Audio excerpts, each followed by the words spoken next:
欢迎来到 KO 撞球教室，教你怎么 KO 对手。大家是不是很久没有听到这个词了啊？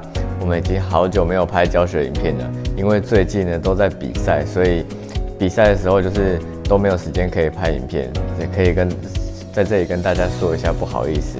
今天呢，我要来教大家刹车球的打法。大家可能会想说，以前已经教过啦，不过没关系，就当做帮大家复习一下。所以今天呢，我会再讲一次打刹车球的秘诀，让大家复习看看，看你们有没有忘记。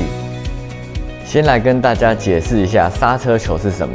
其实刹车球顾名思义呢，就是你在打球的时候，让母球有一点刹车的效果，就是让它碰到子球之后，母球跑的距离非常的少，让它跑得很慢，这个就叫做刹车球。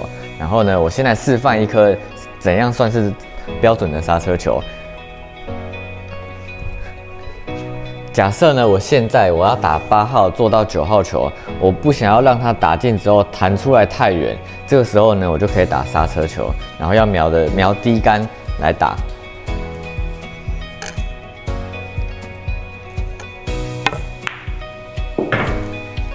这样子让母球弹出来的比较少呢，就是一个比较基本的刹车球。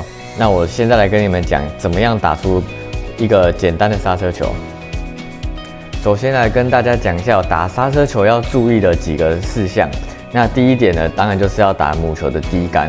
然后呢，第二点，这个也算是蛮重要的，就是你在出杆的时候呢，要出的比较柔顺一点，然后稍微出长一点点，让皮头跟母球击球的时候连接的距离稍微长一点点，这样子的话会有一个比较好的效果。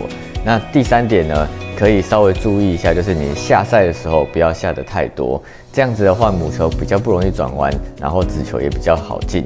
那这3点如果都有做到的话，基本上你就可以达到一个不错的效果。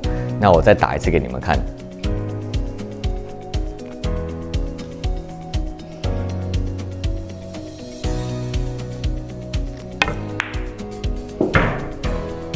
这样子呢，就可以轻松的打出一个简单的刹车球。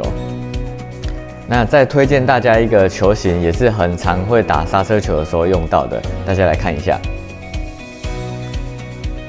像看8号跟9号现在这个距离啊，这个球型就可以用我刚刚说的那个方法，也是很常会遇到的。那大家也可以这样子打。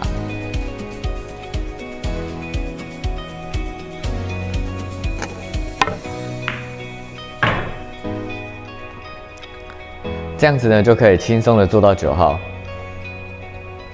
今天教的刹车球打法是不是很简单呢？看起来很简单，但是呢，如果你自己打的话，其实还是要多练习。尤其是在比较潮湿的球台的话，那出杆的杆法就要变得更扎实一点，所以这个大家一定要注意一下。然后我们今天的影片就到这边咯。喜欢我们的影片的话，麻烦帮我们按赞、订阅、加分享啊！是不是很久没有听到这个 slogan 了呢？我们下次再见喽，拜拜。